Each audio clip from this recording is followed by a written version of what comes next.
Hello everyone, our today topic is IAS 38 Intangible Assets. The standard explain how intangible assets are recognized, measured and reported.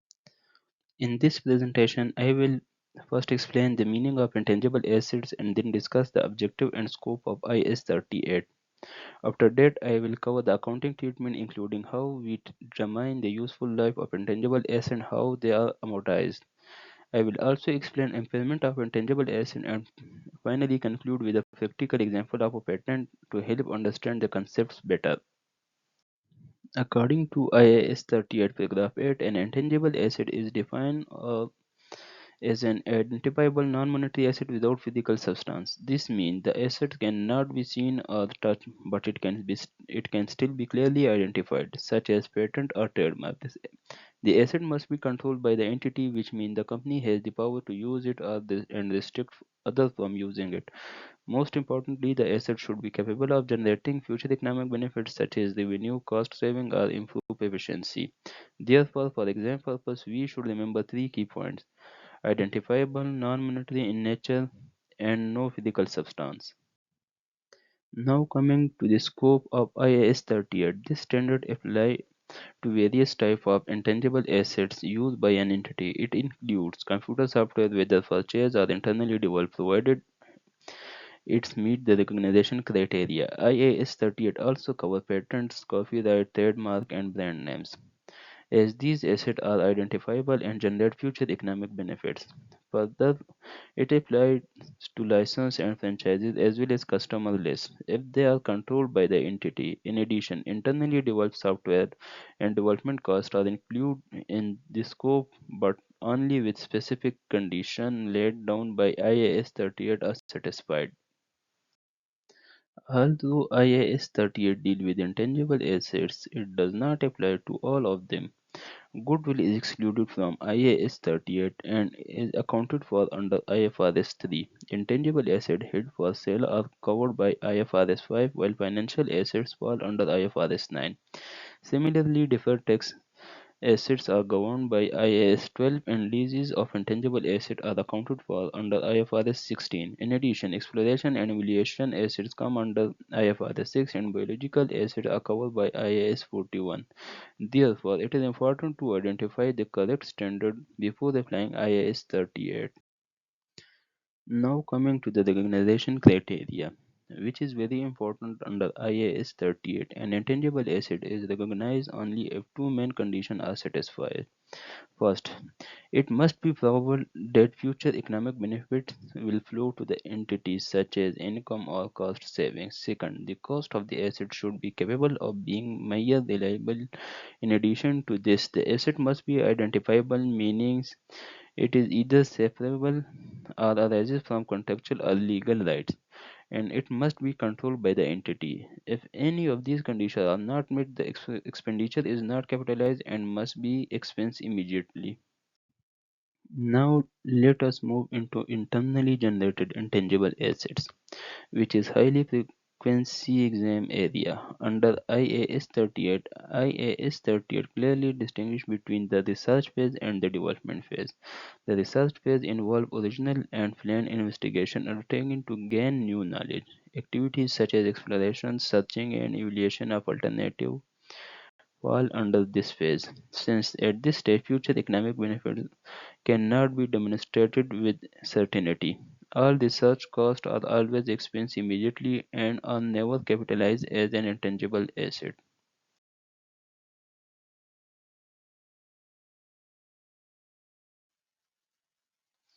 Now moving on to initial measurement. IAS 38 requires that an intangible asset is measured initially at cost.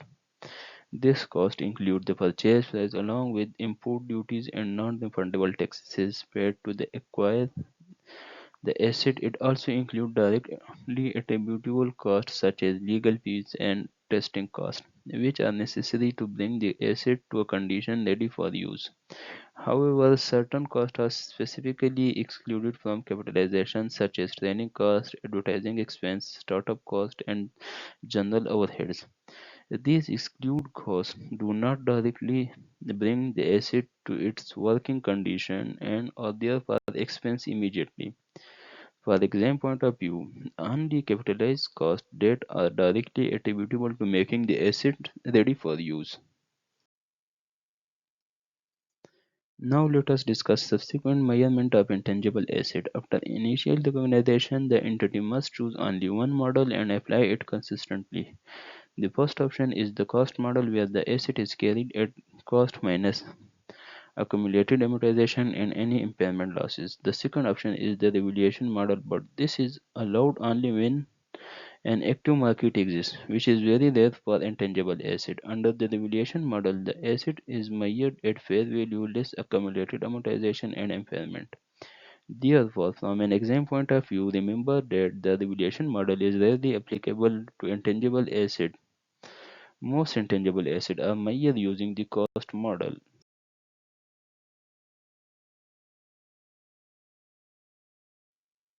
Now, finally, let us discuss de-recognition of intangible asset. An intangible asset is de-recognized when it is disposed of, such as through sale or when no future economic benefits are expected from its use.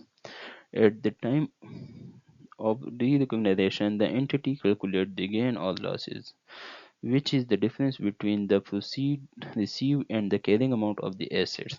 The gain or loss is recognized in the statement of profit or loss and not treated as revenue. Once de-recognized, the asset is removed from the balance sheet. Now let us look at the presentation of intangible assets in the statement of financial position. Intangible assets are presented under non-current assets as they are held for long-term use. They may be shown separately or grouped under the heading Intangible Assets. The accumulated amortization relating to these assets should either be shown separately on the face of the statement or clearly in the notes. This presentation ensures clarity and transparency in the financial report. Now, finally, let us look at the disclosure requirement under IAS 38.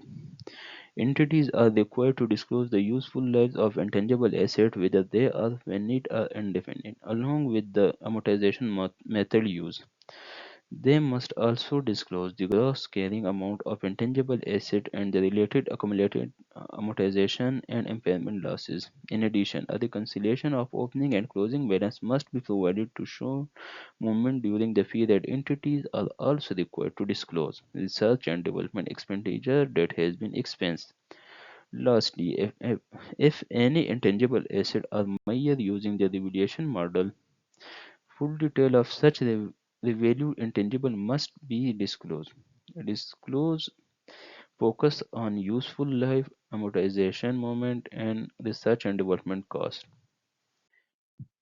To conclude, this led a step-by-step framework for applying IAS 38, especially useful for exam answer.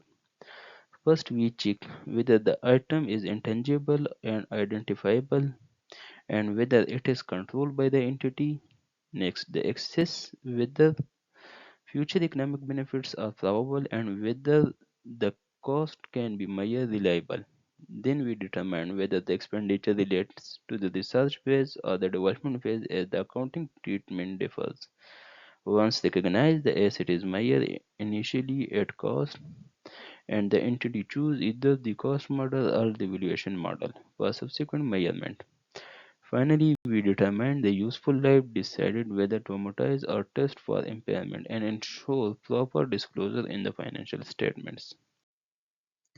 Now let us understand IAS 38 with the help of few practical examples. For example, a company spent 50,000 on research for a new drug since it relates to the research phase and the amount is expensed immediately. In example 2, the company incurs development cost of 1,20,000 and all six organization criteria are met. Therefore, these costs are capitalized as an intangible asset. In example 3, an internally generated brand name is considered. Such brand names are never capitalized under IAS 38 and are always expensed. These examples clearly show the difference between research, development, and internally generated intangible assets. These slides highlight the key exam focus area and the most common mistakes student makes in IAS 38. High scoring area include research versus development recognition criteria and distinguish between finite and indefinite useful life. Examiners also focus on amortization versus impairment and knowing the item excluded from IAS 38. Common mistakes include capitalization, research cost, capitalizing internally generated goodwill or brand names, and amortizing intangible asset with indefinite useful life. Other frequent errors are using the revaluation model without an active market and forgetting to test for impairment. Avoiding these mistakes can significantly improve exam performance. This slide provided a quick recap of IAS 38, especially useful for last-minute exam revision. An intangible asset must be identifiable, non-monetary, and without physical substance. Research costs are always expense, while development costs are capitalized only if all six conditions are met. Intangible assets are intentionally measured at cost and subsequently measure using the cost model in most cases. Assets with a finite useful life are amortized where assets with an infinite useful life are not amortized but are tested annually for impairment. Finally, remember that goodwill is not covered under IAS 38.